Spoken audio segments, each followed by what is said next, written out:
Okay, last but not least, let's look at the binomial distribution, right? It's going to be another histogram. Um, it is specified by two numbers, and those two numbers are your n and your p. We will talk about these later, but these two numbers are very important: the number of trials and the probability, n and p.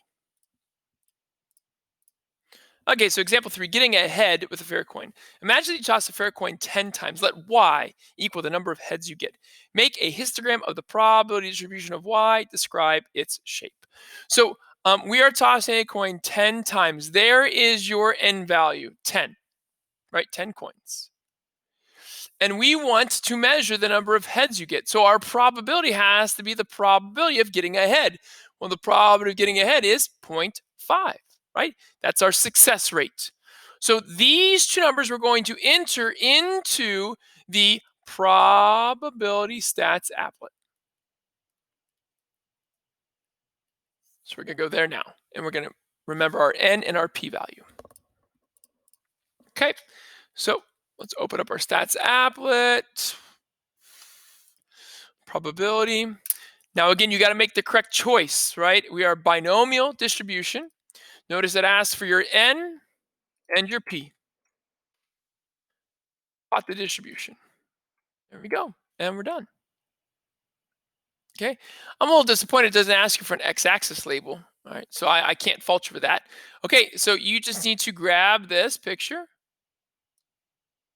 however you do it, and you would copy it and paste into your assignment. I will do it into my slideshow, I think, so I can write on it. Let's see if it comes. There we go. Let's make it a little bit bigger. Cool. All right, so now we have to describe the shape of this. So if you look here, I'm going to take red. So I go up and down. This is not just roughly symmetric. This is perfectly symmetrical. So it's symmetric. Do you know why it's perfectly symmetric, not just roughly symmetric? Well, here's the idea, right? What's the probability of a success? Well, the probability was 0.5. What's the probability of a failure? What's 1 minus 0.5? Oh, it's also 0.5. So because your failure and success rate were equal, you are going to get a symmetrical binomial distribution. This is not always the case, right? Very rarely are your probabilities of success and failure exactly the same, only when flipping a coin or something with two choices, okay? And again, where is our peak?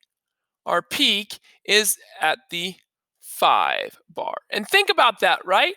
If we are flipping a coin 10 times, how many times do we expect to get heads? Well, again, you have a 50-50 chance. So we would expect half the time, or 5 out of 10, to land heads. And there's your peak, 5. Okay? And again, this is the number of heads down here.